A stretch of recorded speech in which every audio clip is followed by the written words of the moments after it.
What if I told you that even the worst neighborhood in America could be made completely safe? How do I know this? Because it's happening right now in every country in the world but this one.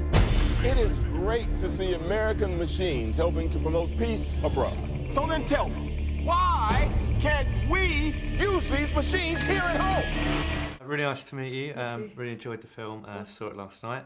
As we were wondering, what were your memories of Robocop first time around? It's obviously kind of a bit of a cult classic for boys. Yes. Were you into it, or did you have a sort of different film?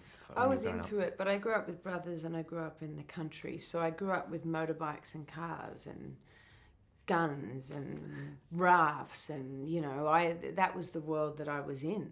We would play cowboys and Indians and Spotlight, you know, so I was into it. So you can see where it's coming from then, yeah. In the film, Robocop overhauls Detroit's police system, finds people who've hidden their crimes away for years. Have you got anything you'd like to confess now? Oh, let me think about that for a second. Like in regards to like hidden, stolen objects that are hidden in safe somewhere deep in Russia, you mean? Yeah, or anything middle or low level. Anything. What do you mean? You know, little things you might have done that you know other people don't know about. Not that I can think of. No, I'm sorry. I'm really disappointing you here, aren't I? He's straight down the line. That's fair enough. I'm trying to think of something cool. I don't know. I've got other cool stories of things that happened to me, but that's about it. No, sorry, can't help you there. That's not right. That's fine. If you search your name in Google, it auto suggests that you search for Abbie Cornish feet. Why is this? I see you've got them out now. Oh my God. You know what's really funny? One of my best friends, my buddy Matty, called me one day. He goes, you know, I've never Googled you before, but I Googled you and it said Abbie Cornish, and then the next thing was Abbie Cornish feet. I said, did you click on it? He said, yeah, I did. And I said, what'd you find? He said, heaps of pictures of your feet. And I was like, he goes, that's so weird. And I said, tell me about it. Are you proud of them? I think they're okay. What do you reckon? You're looking at they're them. very nice to me. A lot better than mine. So I mean, well, it's not really saying much. So, but yeah, you know. I don't know. It's an ABCDEFG thing, I guess. So someone needs to have more in the BCDE category, and I think we'd get some space in between. But well, that doesn't really solve it. But it's good to have a bit more information there. Well, I don't think I gave you any information at all. A lot of Aussie actors start their life in Neighbours or Home and Away. How come you didn't? Were you ever tempted to audition, or were you not?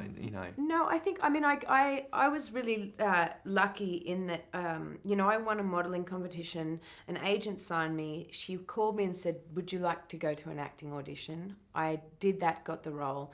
The producers hired me for another job. I fell in love with acting. I knew it was something I wanted to do. The first film that I made, I knew I wanted to make films. So for me, films is where my heart lies, is where my passion is. But also too, I just made Klondike, a mini-series for Discovery that I loved so much making. But it's just, I grew up in the country and I grew up watching European films, independent films. That's what I was inspired by. I was inspired by cinema. So, you'd never TV's just not your thing then? Well, I'm open to it. I just really love making films. But I'm totally open to it. It started my career, and I've like I said, I made, last year I made Klondike, which was a wonderful experience with incredibly great cast and crew, and it aired on Discovery just about a week and a half ago, and we had the first night the most 3.4 million viewers, which is the most amount of viewers that Discovery's ever had on Monday night, and it was a series that was really well received, and I loved it. So totally open to it. I think it's just it's like when you're, and it's just what you grow up with. It's like when you're a painter, if you grow up, why did Picasso paint like Picasso? Do you know what I mean? I can't answer that. That's too. But you know what I'm saying, right? What made Van Gogh Van Gogh? Absolutely. Something. Well, his probably being a bit mad helped, I'd have thought. But there we go. Yeah, but you What know, a like great- who he is, his childhood, where he grew up, his life, what happened to him, his experiences. Do you know what I mean? Yeah, seeing a lot of flowers. Seen a lot of flowers. There you go. So what a great note Drinking to some end the absinthe. interview.